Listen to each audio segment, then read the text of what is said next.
नमस्कार दोस्तों, मैं कुणाल आपका स्वागत करता हूं। ये हमारे विश्व इतिहास के सीरीज का दूसरा वीडियो है और आज का टॉपिक है पुनर्जागरण, जिसे इंग्लिश में कहते हैं रेनेसा।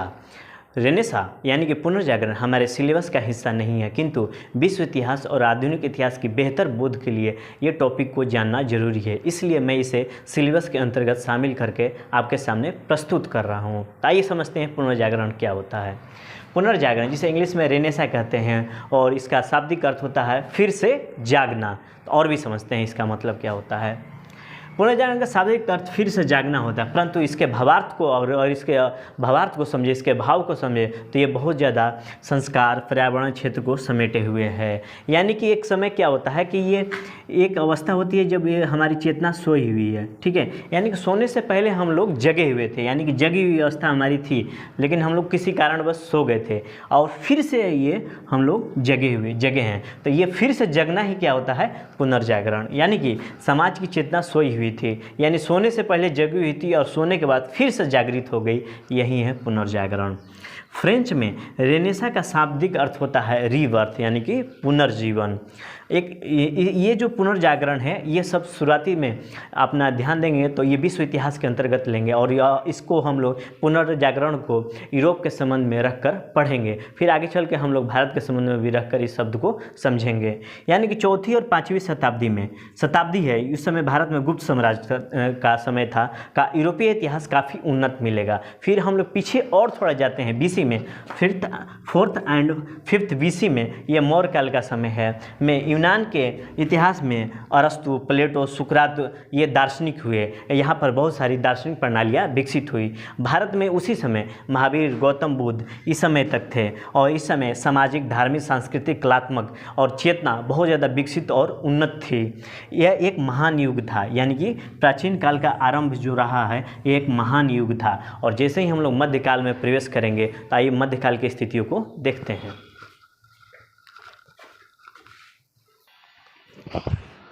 जैसे ही हम प्राचीन काल से मध्यकाल में प्रवेश किए, बुनियादी रूप से यह रूढ़िवादी काल रहा है।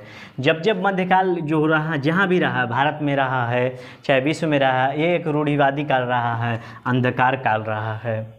प्राचीन काल की जो प्रगतिशीलता थी, इस समय तक आते आते प्रगतिशीलता का मध्यकाल में पतन शुरू हो जाता है। मध्यकाल अपने मध्य में पहुंचता है, यानी कि मध्यकाल जो होता है अपने मिड में पहुंचा, तब सही मायने में पुनर्जागरण काल आया। यानी कि 14वीं से 16वीं शताब्दी, यानी कि 1350 से लेकर 1550 एडी के बीच इटली में पुनर्जागरण हुआ। यानी कि इटली पुनर्जागरण काल का केंद्र रहा है। फिर यहाँ से 16वीं शताब्दी तक आते आते पूरे यूरोप में पुनर्जागरण फैला।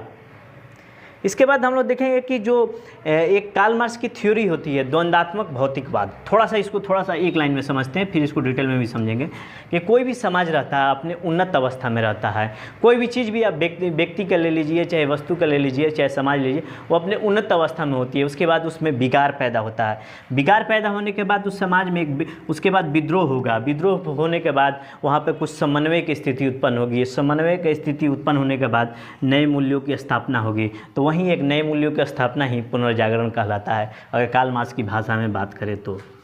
इसके बाद हम लोग देखेंगे कि पुनर्जागरण का मतलब हुआ नए मनुष्य की खोज, निर्माण। यानी कि पुनर्जागरण काल में नए मनुष्य की खोज हुई, निर्माण हुआ। यानी मनुष्य तो शरीर रूप से वही था, चेतना के स्तर पर नए मनुष्यों का निर्माण हुआ, खोज हुआ। इसके पुनर्जागरण का मूलभूत चरित्र को देखें तो नई चेतना का उदय होना पुनर्जागरण कहलाता है। इसका प्रभाव को देखें तो शिक्षा, कला, साहित्य संस्थाओं पर पड़ा। इसके अलावा जीवन के समस्त क्षेत्रों पर भी इसका प्रभाव रहा है। जिस प्रकार औद्योगिक क्रांति ने जीवन को चौतरफा प्रभाव डाला, उसी तरह पुनर्जागरण ने भी अपना प्रभाव चौतरफा रूप में दिखाया। चेतना पर आधारित क्रांति थी, जिसके अंतर्गत आस्था की जगह विवेक ने ले लिया, रूढ़ियों अंधविश्वास का स्थान अनुसंधान जिज्ञासा ने ले लिया।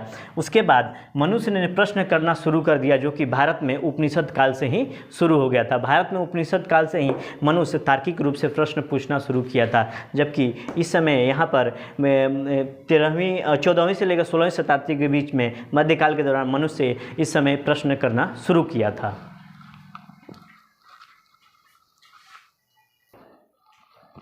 मनुष्य आस्था और रूढ़ियों को छोड़कर विवेक एवं अनुसंधान पर जीने लगा तो इनके जिज्ञासाओं के उत्तर मिलने लगे।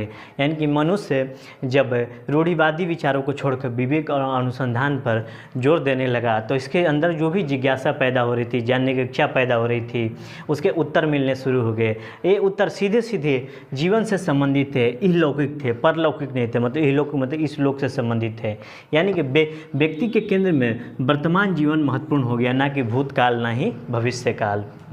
पुनर्जागरण का सबसे ज़्यादा प्रभाव सांस्कृतिक क्षेत्रों पर पड़ा, जिसके अंतर्गत कला, साहित्य, भाषा आता है। यह बदलाव आर्थिक बदलाव के साथ ही होता है, क्योंकि आर्थिक व्यवस्था केंद्र में होती है और समाज के दूसरे अंग इसके ऊपर होते हैं। जिस तरह की आर्थिक व्यवस्था होगी उसी तरह की संस्कृति, सामाजिक, राजनीतिक, नैतिक व्यवस्था होगी। ये कार्ल मार्क्स का थ्योरी है। कार्ल मार्क्स कहता है कि आर्थिक व्यवस्था जो होती है केंद्र में होती है, न्यूक्लियस में होती है, सेंटर पे होती है। इसके बाद से ही अन्य अन्य संस्थाएं विकसित होती है, जिसके अंतर्गत सामाजिक, राजनीतिक, नैतिक व्यवस्थाएं उत्पन्न होगी। यानी कि जैसी आर्थिक व्यवस्था होगी वैसी ही नैतिक, धार्मिक, सामाजिक व्यवस्थाएं होंगी। ये कार्ल मार्क्स का कहना है। आर्थिक स्थिति में बदलाव देखिए 1200 से लेकर 1300 एडी के बीच में कि औद्योगिक क्रांति से पहले विश्व के सभी देशों में समानता नजर आएगी। जब तक इंडस्ट्रियल रिवॉल्यूशन नहीं होता है, विश्व की जो भी स्थिति थी सब जगह समान थी। हालांकि वहाँ धर्म भिन्न भिन्न थे, इस वजह से थोड़े से जीवन एवं नैतिक मूल्य में थोड़े बहुत अंतर हो सकते हैं, किंतु भौगोलिक परिस्थितियों के अनुसार भोजन पहनावा में अंतर दिख सकता है, किंतु आर्थिक स्थिति के कारण उनमें लगभग समानता थी। परंतु अर्थव्यवस्था के मामले में सभी जगह एक समान दिखाई दे सकते हैं। औद्योगिक क्रांति ने आगे चलकर अंतर पैदा कर दिया। जो औद्योगिक क्रांति यूरोप में हुई वो अंतर पैदा कर दिया और सभी जगह राजतंत्र, सामंत, धर्म का जकड़न, युद्ध होते रहते थे। इसके आसपास दो व्यवस्था विकसित हुई, एक कृषि व्यवस्था, एक व्यापार व्यवस्था। आगे देखते हैं।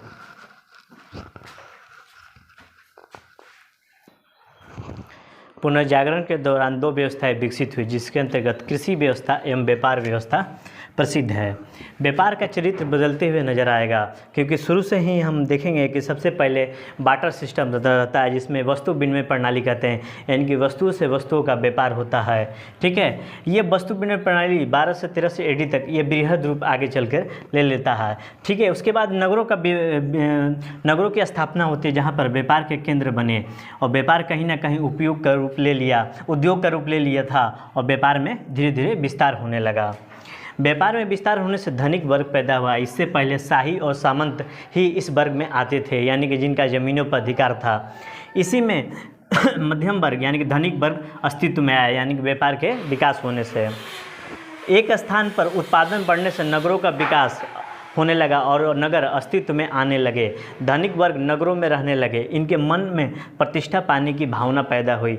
इस प्रतिष्ठा के लिए उसने कला, साहित्य और संस्कृति को संरक्षण देने की शुरुआत की, जिससे जो कि धनिक वर्ग थे संरक्षण देने की शुरुआत की, जिससे जैसे कि भारत में सामंत वर्गों ने दिया था।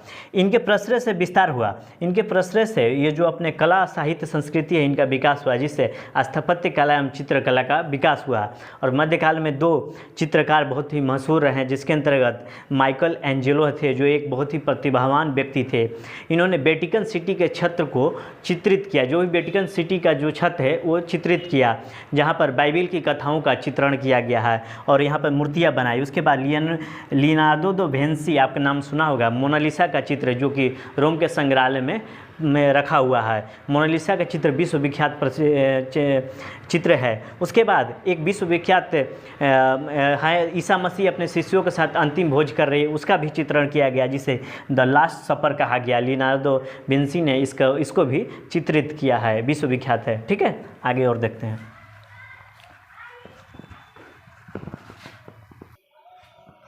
इस काल में चित्रकला का सबसे ज़्यादा विकास हुआ, जिसके अंतर्गत मेडिसी वंश था यूरोप में। इन्होंने कलाकारों को संरक्षण दिया। उसके बाद इसी काल में विश्वविद्यालय की स्थापना हुई। यूरोप में अधिकतम विश्वविद्यालय इसी समय स्थापित हो जाते हैं, जो कि विश्वविद्यालय ज्ञान के केंद्र होते हैं। यहाँ विवेक की बात होगी, प्राचीन मूल्यों की समीक्षा होगी कि प्राचीन मूल्य हमारे कितने महान थे, कितने प्रगतिशील थे, उनकी व्याख्या होगी। उन्हीं आधार पर हमारे ज्ञान चक्षु खुलते जाएंगे। उस समय उसके बाद क्या हुआ कि इसी काल में कागज़ का आविष्कार हुआ और छपाई खाना जिसे मुद्रण कहते हैं उसका भी आविष्कार हुआ। पुस्तकों का मुद्रण शुरू हो गया, लेकिन पुस्तकों का मुद्रण होने से पहले हाथ से पुस्तकें लिखी जाती थी जिसका मूल्य बहुत ज़्यादा होता था। इस वजह से जो पुस्तक थी कम लोगों तक पहुँचती थी, ठीक है। इस वजह से ज्ञान के अभाव के कारण जो पादरी कहेंगे यानी कि धर्मगुरु कहेंगे उन्हीं को सत्य मान लिया जाएगा। किताबों के मुद्रण से किताबें सस्ती होने लगी, हम जन सुलभ होने लगी, यानी कि लोगों तक पहुंचने लगी, यानी ज्ञान तक सीधे सीधे लोगों की पहुंच हो गई। छपाई खाने के अस्तित्व में आने के बाद लोगों के विवेक में विस्फोट हुआ। जैसे ही छपाई खाना अस्तित्व में आया, हर हाथ में किताब होने लगा, जिससे क्या हुआ कि विवेक में एक तरह से विस्फोट हुआ, यानी कि बहुत ज़्यादा विस्तार हुआ और इससे आंखें खुल गई। विज्ञान के क्षेत्र में यह वही काल है जिस समय घोषणा की गई कि पृथ्वी गोल है।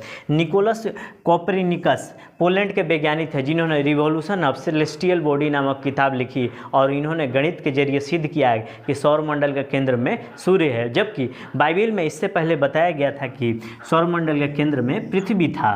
जो वैज्ञानिक सिद्धांतों को स्थापित किए उन्हें मृत्यु की सजा दी गई क्योंकि धर्म का प्रभाव बहुत ज़्यादा था। जोनास केपलर जर्मन वैज्ञानिक थे। इन्होंने गणित के जरिए साबित किया कि ग्रह सूर्य की परिक्रमा कर रहे हैं। आइजैक न्यूटन ने खगोलीय पिंड ग्रह गुरुत्वाकर्षण के कारण ये यात्रा कर रहे हैं। ब्रूनो ने बताया इनको धर्म के विरोध ये एक वैज्ञानिक थे, इनको धर्म के विरोध करने के कारण इनको जिंदा जला दिया गया, यानी कि गैलीलियो को उसके बाद गैलीलियो को नज़रबंद कर दिया गया। ये सारे वैज्ञानिक खोज हुए, इन दोनों को बहुत जबरदस्त तरीके से सजा दी गई। उस समय की जो भी रूढ़िवादी चेतना थी उसको विज्ञान ने इस प्रकार से प्रभावित किया। अगर एक बार आपके दिमाग में तार्किकता, वैज्ञानिकता, बौद्धिकता आ जाए तो आंतरिक आंदोलन शुरू हो जाता है, आंतरिक हलचल शुरू हो जाता है। और इस काल में आविष्कार को देखें तो रक्त संचरण के बारे में विलियम हार्वे ने बताया। लियोनार्डो दा विंसी जो एक दार्शनिक, वैज्ञानिक और चित्रकार थे, इस तरह के लोग इस समय पैदा लिए थे, इस समय अपना विकास किए। इनका प्रभाव मध्यकाल में रहा और इनका प्रभाव से पुनर्जागरण आया। विज्ञान के क्षेत्र में एक अलग किस्म का आविष्कार होने लगे थे। आज का विज्ञान जिन आधारशिलाओं पर विकसित हुआ वे पुनर्जागरण काल के ही हैं। इस वजह से वैज्ञानिक चेतना लोगों के अंदर विकसित होती चली गई। इसी समय एक धर्म युद्ध होता है जिसे इंग्लिश में क्रूसेड कहते हैं। ईसा मसीह का जहाँ स्थान होता है वो जेरूसलम होता है। यहाँ से लोग विस्थापित हो जाते हैं क्योंकि इस्लाम का अधिकार यहाँ पर हो जाता है। जेरूसलम को आज़ाद कराने के लिए अलग अलग जगहों से लोग यात्रा करके आते हैं। इससे लोगों के अंदर अलग अलग जगहों का एक्सपीरियंस होता है, जिससे अलग अलग नज़रिया विकसित होता है और अलग नज़रिया विकसित होने के कारण भी पुनर्जागरण में सहयोग मिला। 1400-1500 एडी के दौरान क्या हुआ, यूरोपीय जो नाविक थे दुनिया की खोज में निकले, जिसमें वास्को डी गामा भारत पहुंचा और कोलंबस यूएसए पहुंचा। इससे नए नए क्षेत्रों की खोज हुई, नए नए मूल्यों की जानकारी हुई। नए मूल्यों की जानकारी होने से नई नई चेतनाएं विकसित होने लगी जो कि एक वैज्ञानिक चेतना थी, ठीक है। तो इससे क्या हुआ कि पुनर्जागरण काल आरंभ होने लगा। इस समय तक राज्य और धर्म यानी कि ईसाई चर्च में टकराव शुरू हो गया। दोनों अपना नियंत्रण एवं प्रभुत्व चाहते थे। राज्य अपना प्रभुत्व चाहता था, चर्च अपना प्रभुत्व चाहता था। धीरे धीरे चर्च का प्रभुत्व खत्म होने लगा, जिससे लोगों की चेतना पर धर्म का जकड़न कम होने लगा और विचार उदार होने लगे। चेतना उदार स्वरूप ग्रहण करने लगी। मार्टिन लूथर 1483 से 1456 एडी में जर्मन प्रोफेसर ईसाई धर्म के विरुद्ध कुछ बिंदु प्रदान किए, जिससे विरोध हुआ एवं ईसाई धर्म की नई धारा विकसित हुई, प्रोटेस्टेंट यानी प्रगतिशील प्रोटेस्टेंट। इसके पहले वाला जो ईसाई धर्म था वो कैथोलिक था, जो कि एक रूढ़िवादी था। यानी कि ईसाई धर्म दो प्रकार का, कैथोलिक और प्रोटेस्टेंट। तो जो प्रोटेस्टेंट थे वो प्रगतिशील थे, जबकि कैथोलिक रूढ़िवादी थे। जहाँ मार्टिन लूथर किंग थे प्रगतिशील प्रोटेस्टेंट के समर्थक थे। इस दौरान क्या हुआ, इन्होंने बताया कि मार्टिन लूथर किंग ने बताया कि जो पादरी थे विलासिता के जीवन जीते थे, लोगों को बेवकूफ़ बनाते थे, लोगों को कहते थे कि हम तुमको स्वर्ग का टिकट देंगे और स्वर्ग में ज़मीन देंगे। तो वे लोग स्वर्ग के टिकट एवं ज़मीन बेचते थे। धर्म भयानक रूप से आर्थिक और मानसिक शोषण का रूप धारण कर लिया था। धर्म की सत्ता कमज़ोर होने लगी और नई चेतना का उदय होने लगा, जो कि पुनर्जागरण के रूप में हमारे सामने आया। इसके बाद देखेंगे देखेंगे दार्शनिक आधारक रूप में ये नई नई बात अपने ढंग से कहने की शुरुआत की। रोजर बैकन 1250 ईडी में बिना प्रयोग के कुछ भी नहीं किया जा सकता। इनका कहना था कि बिना प्रयोग का कुछ भी नहीं किया जा सकता, उसमें तथ्य होगा, उपयोग होगा, उसके बाद एक्सपेरिमेंट करेंगे, तो बिना प्रयोग के कुछ भी संभव नहीं है। पुनर्जागरण काल जीवन एवं मनुष्य केंद्रित हो गया और राज्य, धर्म, कला, साहित्य, संस्कृति के केंद्र में मनुष्य हो गया, ना कि धर्म रहा। यूरोप में लैटिन या ग्रीक भाषा का प्रमुखता थी। यह यूरोप की संस्कृत भाषा थी, यानी कि आम लोगों की भाषा नहीं थी। लैटिन कुछ लोगों के पास ही था, लेकिन धीरे धीरे लैटिन से मुक्ति मिलने लगी, क्योंकि दांते एलिगोरी इटली के लेखक है जो 1265 से 1321 का समय रहा है। इन्होंने इटली के अपना ग्रंथ इटली के लोक भाषा में लिखा, जिससे लोगों को आम भाषाएं लोगों की भाषाओं में अगर बात कहने से उनकी बातें लोगों तक पहुंचने लगी। विलियम शेक्सपियर लोक चेतना को आधार बनाया और साहित्य लिखा, और इससे क्या हुआ कि इन्होंने सामंती जो चेतना थी उसका इन्होंने साहित्य के माध्यम से मजाक उड़ाना शुरू किया।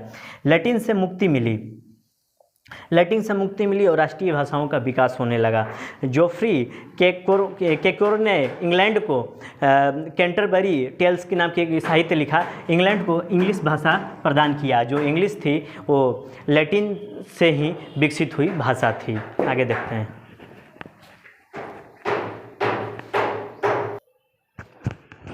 हमने पिछले लेक्चर में पढ़ा था जो रोम साम्राज्य था चौथी और पाँचवीं शताब्दी के आसपास दो भागों में विभाजित हो गया, क्योंकि शासन व्यवस्था को अच्छे बेहतर ढंग से चलाने के लिए ये विभाजन किया गया। जिसमें पहला भाग है रोम, जिसे पश्चिमी रोम के नाम से जाना जाता था, जो कि इटली में था। दूसरा कुस्तुनतुनिया, जो कि पूर्वी रोम के नाम से जाना जाता था, जो कि तुर्की में था। 7वीं 8वीं शताब्दी में मोहम्मद साहब ने इस्लाम धर्म को अस्तित्व में लाया और ये पूरी दुनिया में इस्लाम को फैलाना चाहते थे।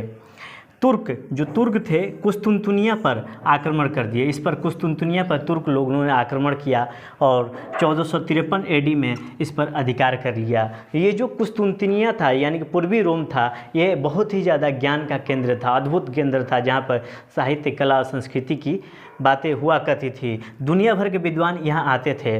किंतु जब तुर्क का आक्रमण हुआ तो ये यहाँ से भागकर रोम यानी कि यहाँ पर इटली एवं अन्य भागों में पहुँच गए। अब ये शहर जो पश्चिमी रोम है साहित्य, कला, संस्कृति का केंद्र बन गया। ये घटना पुनर्जागरण काल को और अधिक सुदृढ़ बनाता है, यानी कि तुर्कों का आक्रमण पुनर्जागरण की काल को और अधिक सुदृढ़ बनाता है। इसमें एक राजनीतिक विचारक है निकोलो मैकियावेली, जो कि इटली के हैं। इन्होंने द प्रिंस नाम की राजनीति शास्त्र नाम की रचना की थी। राज्य यथार्थ होता है, इनका कहना था कि जो राज्य है यथार्थ होता है, साध्य महत्वपूर्ण होता है। अब साध्य और साधन को मैं थोड़ा सा समझाता हूँ। राज्य यथार्थ होता है, साध्य महत्वपूर्ण है, एवं साध्य के आधार पर साधन का निर्धारण होता है। इनके साध्य मतलब मनुष्य हो गया, मनुष्य के आधार पर ही राज्य का निर्धारण होता है। ये रहा साध्य मतलब मनुष्य, साधन मतलब राज्य। उसके बाद से क्या हुआ कि इन्होंने राजनीतिक दर्शन के आधार को बदल दिया। एक प्रकार से यथार्थवादी राजनीति की शुरुआत की। जो आधुनिक राज्य की जो अवधारणा है, मॉडर्न स्टेट की अवधारणा है, राजनीतिक विचारक मैकियावेली ने ही दिया था। इसमें कोई दो राय नहीं कि मैकियावेली के विचारों का इतना जबरदस्त प्रभाव पड़ा कि नगर राज्य का अस्तित्व में आने लगे। अब थोड़ा देखते हैं पुनर्जागरण की प्रवृत्तियाँ क्या क्या है। पुनर्जागरण काल की प्रवृत्तियाँ कैसे जानेंगे? पुनर्जागरण काल के आ गया है। इस पुनर्जागरण काल को अगर देखेंगे तो ये हमें पद दिखाई देगा कि मानवतावादी दृष्टिकोण विकसित होता है, यानी कि मनुष्य केंद्र में है, मनुष्य के जीवन को सुखमय बनाया जाना चाहिए। प्रेम, स्वतंत्रता, कला, सौंदर्य, कल्पना इस युग के नारे थे। स्थापत्य कला, जिसमें गोथिक कला का विकास हुआ, ये जंगली शैली थी, ये अपनी शैली विकसित की। मानवतावादी तर्क प्रधान, स्वतंत्रता, वैज्ञानिकता, कार्य कारण प्रयोग, कल्पना, सौंदर्य, प्रेम ये सब केंद्र में होगा। अंग्रेजी भाषा का चरमोत्कर्ष हुआ, लोक भाषाओं का जन्म हुआ और विकास हुआ। कला का अद्भुत रूप से विकास हुआ। स्थापत्य, मूर्ति, चित्रकला, जिसके अंदर माइकल एंजेलो, लियोनार्डो विंसी प्रमुख थे। चित्रकला में जीवन का चित्रण हमें दिखाई देगा, चित्रों को केंद्र में मनुष्य दिखाई देगा। बाइबिल कथाओं का चित्रण हुआ, कैनवास का उपयोग होने लगा, चटक और गाढ़े रंग का उपयोग होने लगा जो कि चित्र को प्रभावशाली और आकर्षक बनाते थे। जीवंत चित्र, तैल चित्र का शुरुआत हुआ, विशाल चित्र बने। राष्ट्रीय राजतंत्र अस्तित्व में आने लगा, सामंती व्यवस्था खत्म होने लगी, राजाओं का अधिकार पर प्रश्न उठने लगा। तो कहीं कहीं संवैधानिक राजतंत्र तो कहीं कहीं लोकतंत्र की स्थापना होने लगी। चर्च का प्रभुत्व कम हुआ और नगरीय जीवन प्रबल हो गया, और लेकिन सामाजिक जीवन जटिल हो गया, क्योंकि नगरीय जीवन जटिल होता है। पुनर्जागरण काल अगर नहीं आया हुआ होता तो ऐसा कहा जाता है कि आधुनिक काल भी नहीं आया होता। पुनर्जागरण काल आधुनिक काल की पृष्ठभूमि तैयार करता है, जिसके फलस्वरूप आगे चलकर हम पढ़ेंगे कि फ्रांस की क्रांति के रूप में पुनर्जागरण भी अपना प्रमुख भूमिका निभाता है, जहाँ से बंधुत्व, स्वतंत्रता, समानता और मानवता जैसे मूल्य उभर कर आते हैं। पुनर्जागरण काल आने से पूरे के पूरे यूरोप में एक क्रांति की लहर पैदा होगी। लोगों की चेतना में अद्भुत परिवर्तन आने लगा, व्यापक चेतनाएं का विस्तार होने लगा और यूरोप को एक नई दुनिया प्रदान की। तो ये रहा अपना पुनर्जागरण। फिर कल से हम लोग सिलेबस के अंदर प्रवेश करेंगे, ठीक है। तो आज भर के लिए इतना ही। आपके सहयोग के लिए धन्यवाद। नमस्कार, जय हिंद।